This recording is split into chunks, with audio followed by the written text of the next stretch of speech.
Tuhan, kami sangat percaya oleh karena kasih-Mu yang begitu besar dalam kehidupan kami.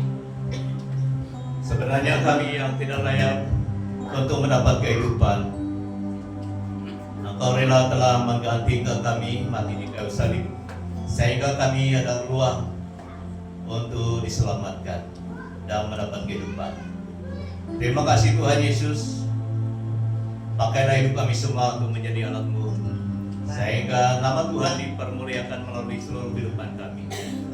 Terima kasih, terimalah pujian penyembahan kami menjadi satu persembahan yang hidup kudus berkenan di depan-Mu. Dan kami semua sungguh-sungguh menyenangkan hati Tuhan melalui seluruh kehidupan kami. Berkati kami dalam pemberitaan firman-Mu pada hari ini. Tuhan juga berkati. Haleluya. Dalam nama Tuhan Yesus Kristus kami sudah berdoa. Amin. Ya, silakan duduk. Tuhan berkati. Tuhan berkati tim pujian penyembahan yang sudah melayani kita pada pagi ini. Dan kita sangat percaya bahwa Allah Roh Kudus ada di tengah-tengah kita. Dia Allah yang telah melihat kesungguhan kita memuji dan menyembah Tuhan. Seperti mana yang kita maklum, tema bulanan kita memang mengerti tentang penderitaan. Jadi mungkin ini yang kedua lah di dalam bulan ini, tapi yang lain nanti mungkin mereka akan carilah mana yang mereka mau khotbahkan. Tapi kalau saya khotbah dalam bulan ini, saya memang menyatakan penderitaan Tuhan. Karena ini merupakan satu-satunya kita dapat diselamatkan. Tidak ada jalan lain. Oleh karena tidak ada jalan lain, kita harus bukan saja bulan April, tetapi selama kita hidup. Selama kita hidup, kita harus menghayati apa yang pernah Yesus lakukan dalam kehidupan kita, supaya kita senantiasa memuliakan namanya. Karena dari pengorbanannya kita dapat bebas. Bebas daripada apapun yang mengikat kita, dari hati kita. Mungkin sebelum kita kenal Tuhan, terima Tuhan, hati kita terbelenggu oleh karena benci, dendam, dan sebagainya. Tetapi oleh karena kita sudah mengarahkan hati kita percaya pada Tuhan Yesus, hati kita bebas, sikap kita bebas, langkah-langkah kita bebas daripada ikatan dosa dan apapun yang pernah memperbudak kita. Karena kita pernah, semua kita termasuk saya pernah diperbudakkan oleh pelbagai jenis dosa dan kejahatan. Tetapi oleh karena karya Tuhan, maka kita dibebaskan. Jadi itu sebabnya pada hari ini kita harus bersyukur karena kuasa damai, pendamaian yang daripada Tuhan itu dapat kita alami. Bebas daripada dosa, bebas daripada apapun yang pernah memperbudakkan kita. Sehingga hari ini kita tidak malu lagi memuji Tuhan. Jadi saya bersyukurlah karena kita berganti-gantian memimpin pujian penyembahan. Jadi saya melihat kita sungguh-sungguh memimpin kita, membawa kita memuji menyembah Tuhan, karena kita mau menyatakan kesyukuran kita telah dibebaskan, dilepaskan daripada belenggu dosa dan juga kejahatan. Amin. Jadi jangan berhenti mengucap syukur kepada Tuhan dalam apapun yang kita lakukan, baik melalui pujian, langkah-langkah hidup kita, dan seterusnya. Hari ini kita belajar satu teks firman Tuhan, bagaimana kita meresponi. Karena Tuhan sudah membebaskan kita, melepaskan kita, memerdekakan kita daripada dosa melalui dirinya sendiri. Melalui tubuh dan darahnya sendiri, Dia telah melakukan yang terbaik, sudah selesai. Dari kayu salib Dia katakan sudah selesai. Kolose 1:19-23. Firman Tuhan berkata demikian, karena seluruh kepenuhan Allah berkenan diam di dalam Dia, dan oleh dialah itu adalah oleh Tuhan Yesus Kristus, Ia memperdamaikan segala sesuatu dengan dirinya. Karena dirinya itu adalah Maha Kudus sempurna, Dia memperdamaikan kita dengan dirinya sendiri juga, tubuh dan darahnya, baik yang ada di bumi maupun yang ada di surga. Sesudah Ia mengadakan pendamaian oleh darah salib Kristus, juga kamu yang dahulu hidup jauh daripada Allah, dan Ia memusuhinya dalam hati dan pikiran, seperti yang nyata dari perbuatanmu yang jahat. Sekarang diperdamaikannya di dalam tubuh jasmani Kristus oleh kematiannya untuk menempatkan kita. Dia pindahkan kita kudus dan tak bercacat, sehingga kita menjadi kudus dan tak bercacat dan tak bercacat di hadapannya. Sebab itu kamu harus, ini yang kita perlu respon. 23 ini merupakan respon kita. Ayat 23, dengar baik-baik. Sebab itu kamu harus, mau tidak mau, tidak ada pilihan lain. Harus, tidak ada pilihan lain. Kamu harus bertekun dalam iman, tetap teguh dan tidak bergoncang, dan jangan mau digeser dari pengharapan Injil yang telah kamu dengar dan yang telah dikabarkan di seluruh alam di bawah langit, dan yang aku ini, kata Paulus, telah menjadi pelayannya. Jadi 23 ini merupakan respon kita. Kita harus mempunyai respon yang benar, yang baik, karena Dia telah menderita untuk kita. Bapak Ibu saudara-saudari, ini perjuangan pribadi, bukan perjuangan keluarga, bukan perjuangan kelompok, pribadi. Masing-masing, saya dan kamu, masing-masing harus mempunyai respon. Respon yang benar, karena kita sudah diperdamaikan. Tidak perlu kita lihat orang lain, lemas banget kena orang lain, tidak perlu. Kita perlu mempunyai perjuangan masing-masing.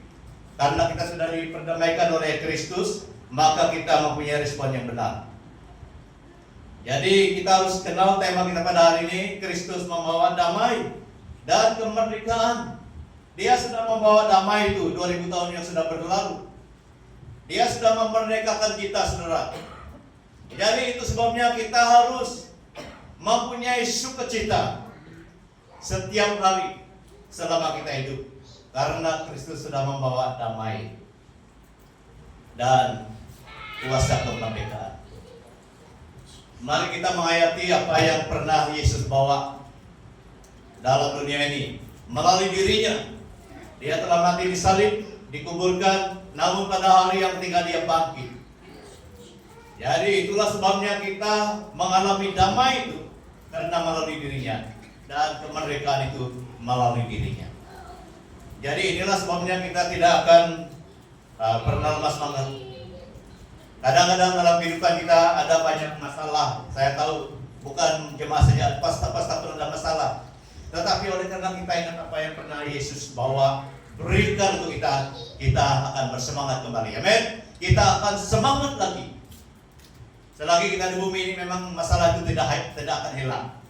Pencobaan-pencobaan itu tidak akan hilang. Tetapi apabila kita ingat dan selalu ingat apa yang Yesus pernah bawa untuk kita, damai dan kemerdekaan itu, kita akan bersemangat lagi.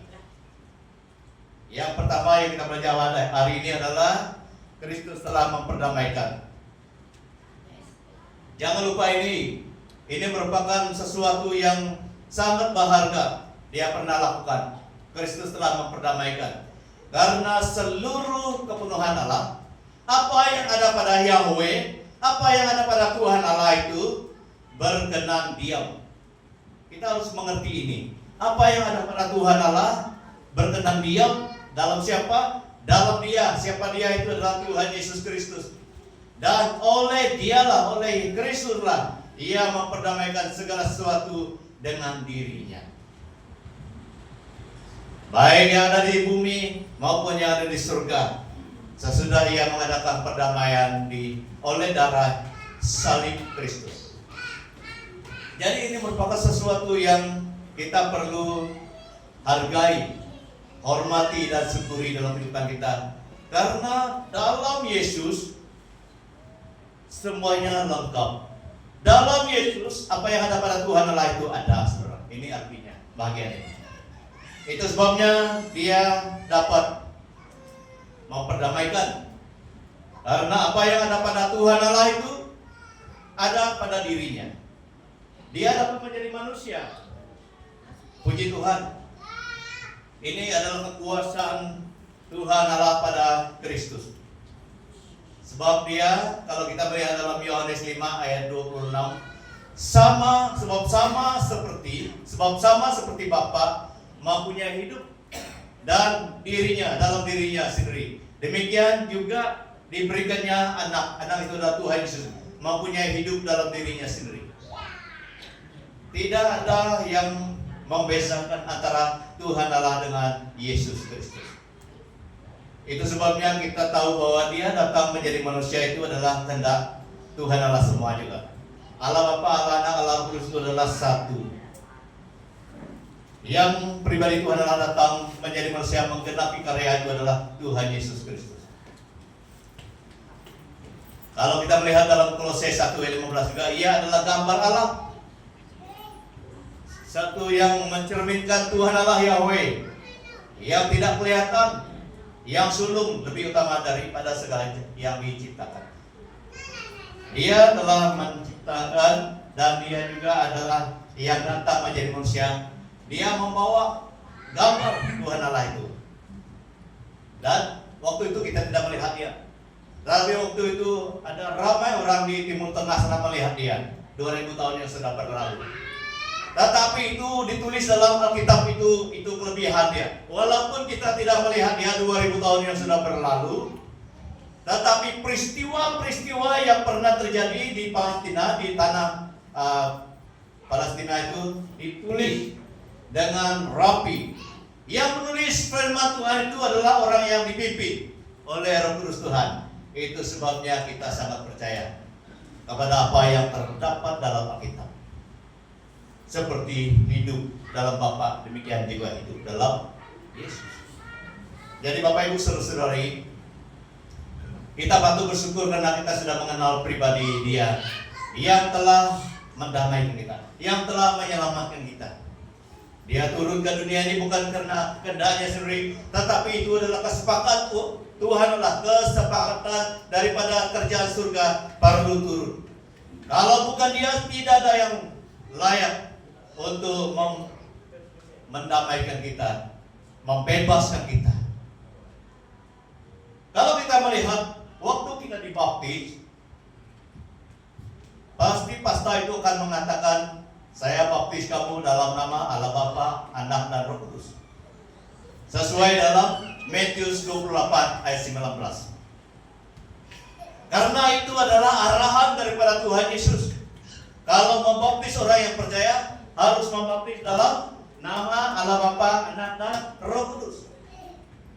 Kenapa perlu sebut semua? Karena itu adalah arahan Yesus. Karena itu membuktikan bahwa tiga nama itu adalah satu. Jadi ini juga bukti bahwa kepenuhan Yesus itu adalah sama dengan apa yang ada pada Tuhan Allah. Itu sebabnya kita berdoa juga dalam nama Tuhan Yesus. Dalam nama Tuhan Allah pun tidak, karena itu adalah nama yang sama juga. Dan kalau kita melihat, ini merupakan sesuatu yang pernah dilakukan di bumi ini. Dia telah melakukan apa yang pernah dinyatakan melalui dirinya. Jadi ingat, apabila kamu dibaptis dalam nama Tuhan Allah, memang disebut tiga nama, Allah Bapa, Anak dan Roh Kudus. Kadang-kadang disebut Allah Bapa, Allah Anak, Allah Roh Kudus pun sama juga. Karena itu adalah nama Tuhan Allah kita, bukan tiga pribadi, bukan tiga Allah, tetapi dalam pribadi yang berlainan nama tapi bersatu. Karena Allah Bapa tetap di surga, Allah Anak itu pernah turun ke bumi ini, Allah Anak itu pernah menjadi manusia sejati. Jadi itu adalah Yesus Kristus. Apabila Dia sudah menyelesaikan itu, Dia kembali, yang menggantikannya adalah Allah Roh Kudus. Itu yang bersama dengan kita hari ini. Jadi berganti-gantian. Yesus sudah naik, Roh Kudus turun. Jadi bumi ini tidak pernah kosong dalam penjagaan Tuhan Allah. Tuhan Allah tetap menjaga dalam kuasanya. Walaupun Yesus naik, Roh Kudus turun. Dialah yang bersama dengan kita hari ini. Jadi kita patut bersyukur karena Dia telah memperdamaikan segala sesuatu dengan dirinya. Kita ingat waktu manusia sudah jatuh dalam dosa, terkutuklah tanah ini, kata Tuhan Allah kepada Adam dan Hawa waktu itu. Tetapi dipulihkan dalam nama Yesus. Itu sebabnya kalau kita melakukan segala sesuatu, kita berdoa dalam nama Yesus, supaya apapun kuasa kutukan, kuasa yang jahat yang pernah menguasai tempat itu, yang pernah menguasai kawasan itu, dapat dibebaskan daripada gangguan. Jadi itu sebabnya orang Kristen tidak takut mana-mana tinggal. Kalau bercerita tentang rumah yang berhantu itu, banyak pendeta, banyak pasta mau beli rumah yang berhantu kata mereka itu. Karena kita tahu bahwa apabila orang Kristen masuk dalam rumah yang berhantu, kata orang itu, kita boleh mengistiharkan nama Tuhan dalam rumah itu, sehingga hantu-hantu semua boleh lari, saudara. Boleh lari. Karena nama Yesus sudah ditetapkan menjadi nama yang boleh memperdamaikan segala sesuatu dengan dirinya. Tidak perlu takut. Allah telah mendamaikan dunia ini dengan dirinya oleh Kristus, dengan tidak memperhitungkan pelanggaran mereka. Ia telah mempercayakan berita perdamaian itu kepada kami. Jadi itu sebabnya kita berdoa, berilah kami setiap hari makanan kami secukupnya, karena Dia berkuasa. Dia berkuasa memberkati kita. Dia berkuasa memberi apapun yang kita perlukan. Karena tidak ada apapun yang boleh menghalang kuasa damai, kuasa berkat itu datang kepada kita melalui nama Yesus. Jadi kita patut bersyukur karena menjadi orang Kristen yang mempunyai hak yang Tuhan sudah berikan. Kita berdoa dalam nama Tuhan Yesus, kita dipimpin, kita disembuhkan, kita dikuatkan, dilindungi, dan banyak lagi yang kita dapat daripada Tuhan, karena Dia telah memperdamaikan segala sesuatu dengan dirinya. Dengan dirinya. Yang kedua, kalau kita melihat salib itu, Dia menurun ke bawah, Dia melintang. Kenapa kita gunakan salib sebagai logo kekristenan? Karena itu melambangkan apa yang pernah Yesus lakukan. Dia mati di salib, dan itu artinya ada kuasa damai yang turun dari surga ke bumi ini, dan kuasa damai itu juga melintang ataupun menyebar ke seluruh dunia. Jadi di kalangan kita orang Kristen, damai itu harus terjadi. Karena kita sudah didamaikan oleh Tuhan Allah, dan biarlah hidup kita juga memperlihatkan kuasa damai itu. Khususnya bagi kita yang di dalam BMKC Kurniawan, kita sudah diperdamaikan oleh Tuhan. Biarlah kuasa damai itu selalu kelihatan. Tidak boleh bergaduh, tidak boleh memperjahatkan satu dengan yang lain, karena kita sudah mendapat damai itu daripada Tuhan. Amin. Sepatutnya damai itu yang kita sampaikan kepada sesamanya kita.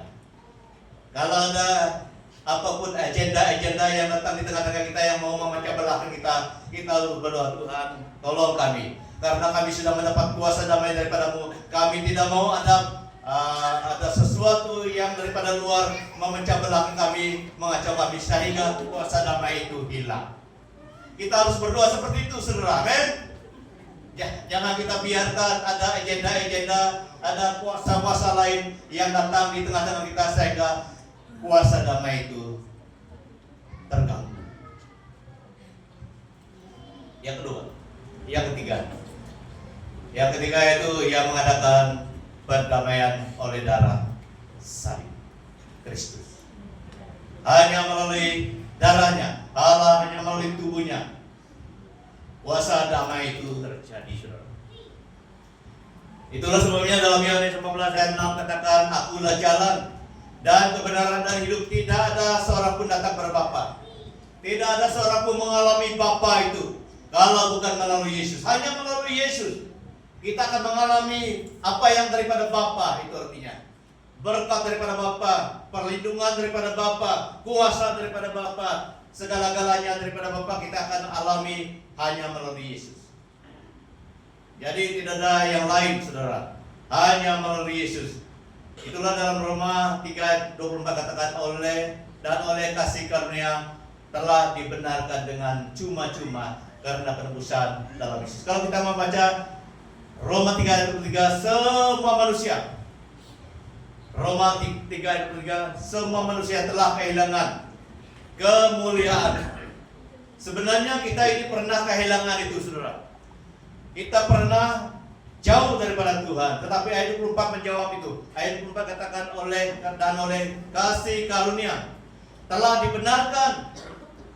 dibenarkan dengan cuma-cuma karena penebusan dalam Kristus Yesus. Hanya melalui Yesus. Walaupun pada mulanya ayat 23 itu katakan semua manusia telah kehilangan kemuliaan Allah, artinya telah jauh daripada Tuhan, artinya telah dibelenggu oleh dosa dan kejahatan. Tetapi karena kasih karunia, arti kasih karunia itu adalah anugerah Tuhan, kemurahan Tuhan, maka melalui Yesus kita dapat dipulihkan lagi. Yang kedua, yang patut kita kenal melalui apa yang pernah Yesus lakukan, 21, juga kamu yang dahulu jauh dari Allah dan yang memusuhinya dalam hati kita pernah dibelenggu oleh yang jahat, dan pikiran yang seperti yang nyata dari perbuatanmu yang jahat. Sebab sekarang diperdamaikannya dalam tubuh jasmani Kristus oleh kematiannya untuk menempatkan kamu kudus dan tak bercacat dan tak bercela dan tak bercacat di depannya. Puji Tuhan. Ini merupakan hadiah yang sangat istimewa daripada Tuhan kita. Dia telah menempatkan kita satu status yang baru. Pada mulanya kita adalah orang yang jauh. Dia katakan semua kita jauh, pernah jauh daripada Tuhan. Apa artinya jauh itu? Artinya ada halangan-halangan dalam kehidupan kita yang pernah menghalangi kita dekat dengan Tuhan. Tetapi puji Tuhan, melalui Yesus kita dapat dipulihkan dan dibawa dekat kembali kepada Tuhan Allah ataupun kepada Tuhan Yesus. Lalu kita melihat dari Roma 5 ayat 10, sebab jikalau kita ketika masih seteru ini artinya permusuhan atau musuh, diperdamaikan dengan Allah oleh kematian anaknya, lebih-lebih kita yang sekarang telah diperdamaikan pasti akan diselamatkan oleh hidupnya.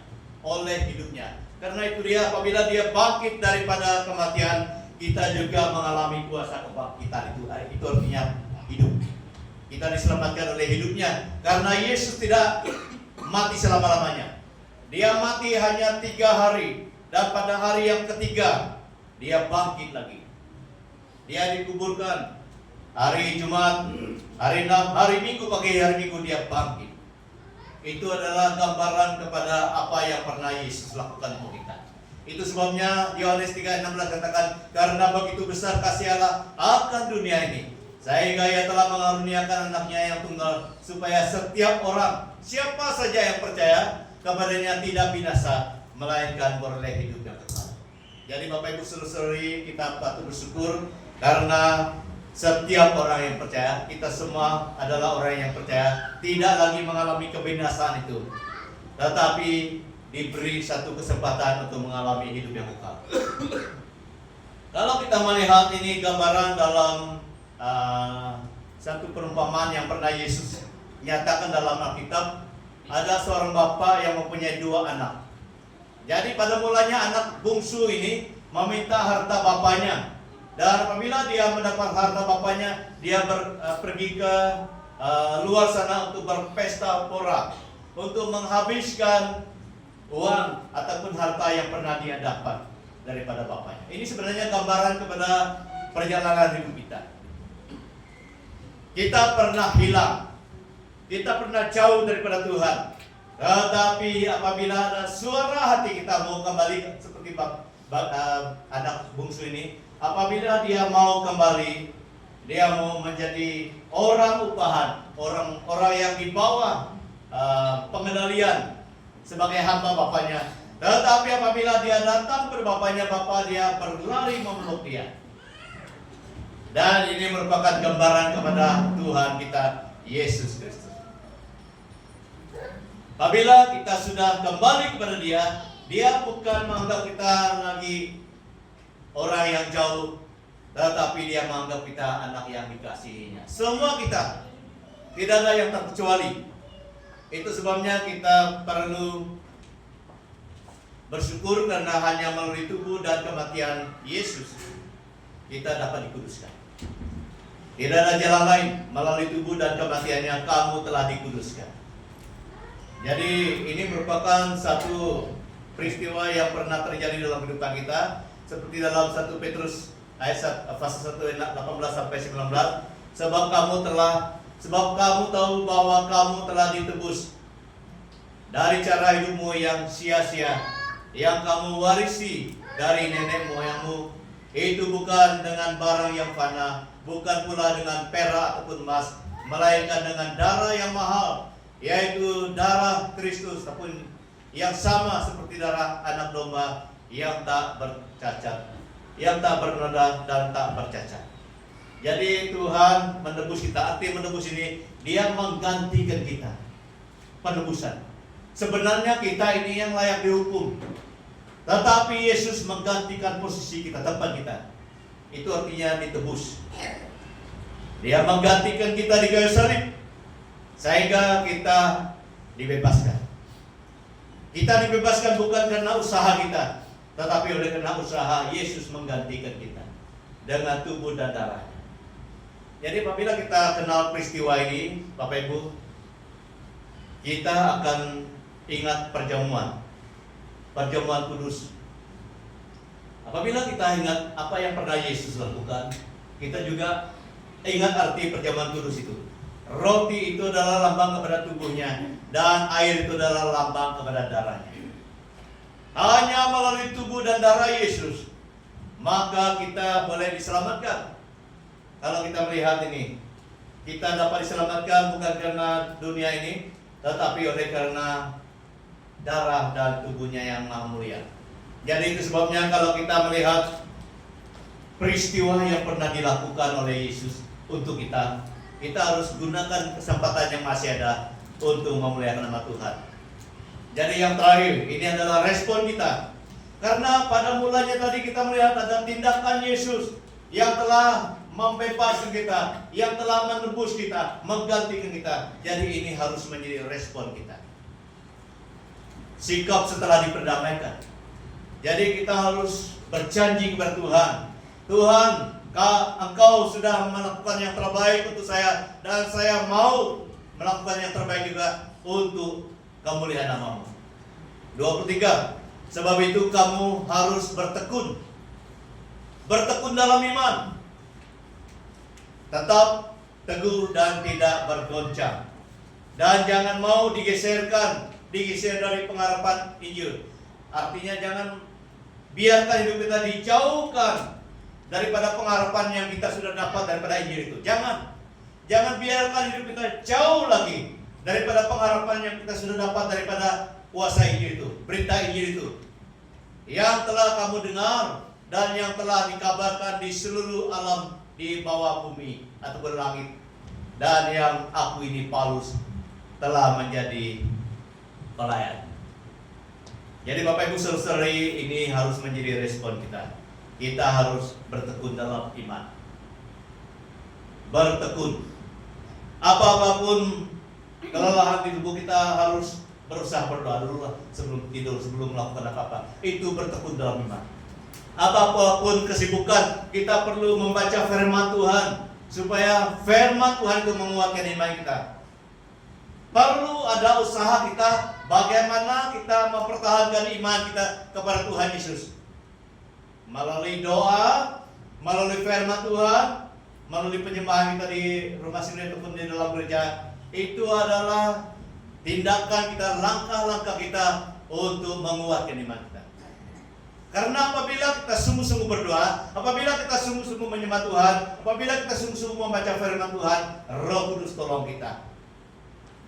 Jadi apabila Roh Kudus tolong kita dalam apa usaha pun kita lakukan, maka iman kita dapat dikuatkan. Amin. Iman kita dapat dikuatkan karena kita usaha mendekatkan diri dengan Tuhan melalui doa, mendekatkan diri dengan pada Tuhan melalui firman, mendekatkan diri kepada Tuhan melalui persekutuan seperti ini, melalui ibadah kita, baik di rumah kita sendiri. Kita tidak akan malu memuji Tuhan, walaupun kita hanya seorang diri di rumah, kita tidak malu karena kita tahu bahwa itu adalah cara kamu menguatkan iman kita. Tidak pernah lupa pada Dia.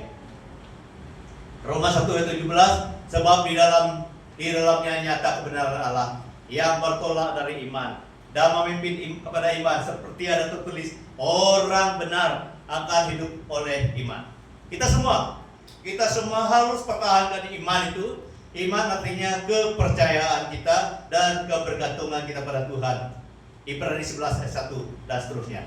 Ingat saja Ibrani 11. Walaupun kita tidak melihat Tuhan, walaupun kita tidak melihat, tapi kita percaya. Itu Ibrani 11 ayat 1. Dalam hati kita harus mempunyai semangat seperti itu.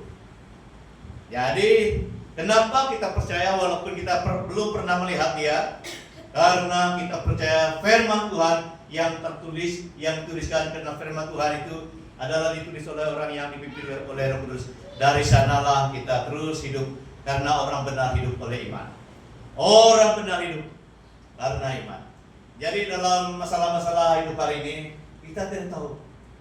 Walaupun ada perang sana sini, kita tidak tahu bagaimana perang itu boleh berhenti. Kita tidak tahu. Tetapi kita percaya Tuhan yang mengendalikan semua bumi ini. Amin. Kita percaya bumi ini dijaga oleh Tuhan. Memang kita tidak ada kuasa, tidak ada hikmat untuk menghentikan peperangan sana sini, untuk menghentikan penyakit menjalar ke sana sini. Memang tidak ada kuasa kita. Tetapi di dalam hati kita ada iman. Tuhan, walaupun di dunia ini banyak penyakit, walaupun di dunia ini banyak masalah Tuhan, tetapi dalam hati saya percaya Engkau dapat melakukan sesuatu demi kebaikan kami yang percaya pada Engkau. Amin. Itu iman, saudara. Jangan kita berusaha, bagaimana saya mau menghentikan mereka supaya jangan menyerah. Ya, tidak boleh, saudara. Kita tidak ada kuasa. Kita berdoa, ya Tuhan, walaupun saya tidak ada hikmat, tidak ada kekuatan untuk menghentikan penyakit yang menjalar ke sana ke sini, untuk menghentikan peperangan sana sini, dalam hati saya percaya Tuhan mengawal semua permukaan bumi ini. Dalam hati saya tetap percaya Tuhan tidak pernah gagal. Tuhan tidak pernah gagal menjaga saya, menjaga keluarga saya, menjaga kami semua yang percaya. Itu iman. Jangan kita berusaha lari dari masalah, saudara. Tidak perlu berusaha lari dari masalah. Yang kita lakukan, kita harus berusaha mendekatkan diri dengan Tuhan. Amin. Karena yang dapat menyelesaikan masalah itu bukan kita, saudara. Yang dapat menyelesaikan masalah itu adalah Tuhan Yesus Kristus. Amin. Tuhan Yesus Kristus. Jadi kita harus seperti itu. Masalah memang ada. Bila-bila masalah memang ada. Tetapi percayalah, kita hidup oleh karena iman kita pada Tuhan Yesus. Tuhan Yesus tidak pernah gagal. Tuhan Yesus tidak pernah lalai. Tuhan Yesus tidak pernah kurang akal untuk menolong kita.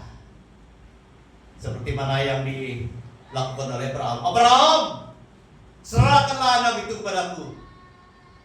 Baru Abraham mendapat anak itu, dia minta lagi. Kalau kamu membaca peristiwa itu, Abraham ikut saja. Karena dalam hati Abraham sama dalam hati kita percaya. Ada kepercayaan itu. Ya, walaupun saya sembelih anak ini, saya percaya Tuhan yang memberi perintah, Dia boleh menghidupkannya. Dalam hati Abraham ada nilai-nilai seperti itu. Ada nilai-nilai iman. Dia ikut saja. Bapak Ibu, saudara-saudari, kita ikut saja firman Tuhan. Kehidupan kita memang mencabar, banyak cabaran, saudara. Tetapi jangan iman kita lemah oleh karena masalah sekeliling kita. Kita ikut saja firman Tuhan. Amin. Ikut saja firman Tuhan. Percaya saja Tuhan Yesus. Sebab tidak ada yang menggagalkan Tuhan menolong kita. Tidak ada perkara dunia ini yang boleh menggagalkan Tuhan menolong kita. Apabila Abraham ikut, rupa-rupanya ada satu domba dia sediakan, Tuhan sediakan. Jangan Abraham, jangan. Saya tahu engkau mempunyai iman. Dia lepaskan Ishak. Dia ambil anak domba. Itulah.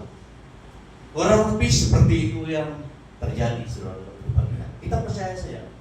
Walaupun kita tidak tahu apa yang Tuhan akan nyatakan untuk menolong kita, kita percaya saja. Percaya saja. Abraham tidak pernah tahu ada anak domba yang disediakan di sana. Dia tidak tahu. Tapi yang dia tahu, dia perlu ikut arahan Tuhan. Dia perlu percaya pada Tuhan. Demikian juga kita hari ini, saudara. Masalah, kesusahan memang ada. Kita semua, kami yang pasta-pasta pun ada.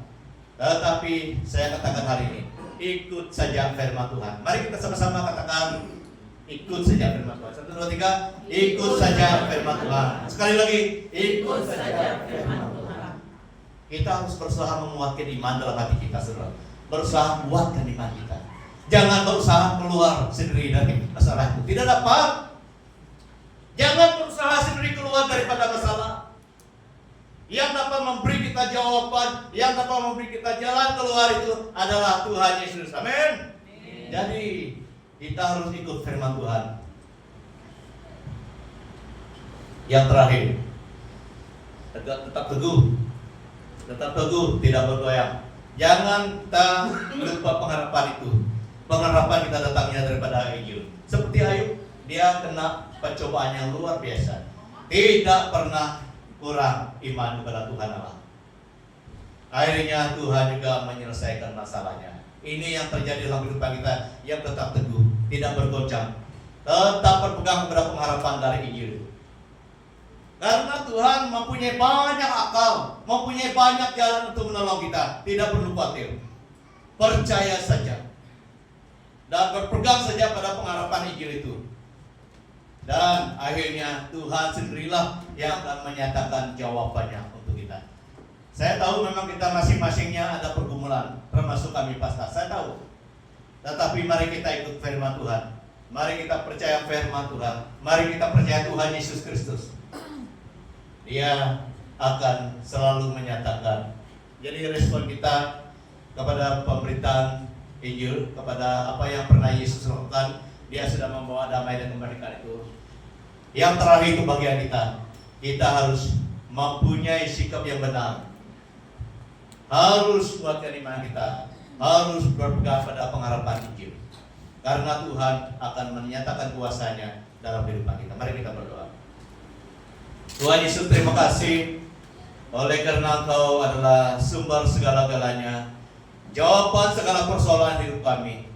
Kami tidak takut, kami tidak gentar dalam kehidupan ini. Walaupun banyak yang mencurigakan kami, banyak yang menyusahkan kami, banyak yang memberi tekanan dalam hidup kami, tetapi firman-Mu mengajar kami pada hari ini harus kuat dalam iman, harus berpegang teguh pada pengharapan Injil.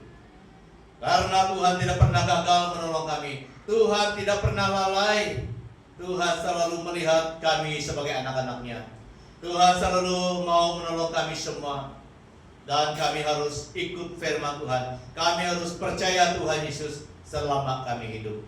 Tuhan, Engkau mengenal apapun yang kami hadapi, pergumulan masalah apapun, kami tetap percaya Tuhan dapat menolong kami semua. Dari yang belakang sampai yang depan, semua kami akan ditolong oleh Tuhan, agar kami selalu memuliakan nama Tuhan, dan Tuhan akan terus menyatakan jalan keluar karena kami tetap percaya. Iman kami tetap teguh pada Engkau Bapa. Terima kasih Tuhan Yesus, terima kasih. Inilah seruan doa kami yang kami persembahkan hanya melalui atas nama Tuhan kami Yesus Kristus. Kami sudah berdoa. Amin. Jadi saya beri masak pada Yesus Kristus.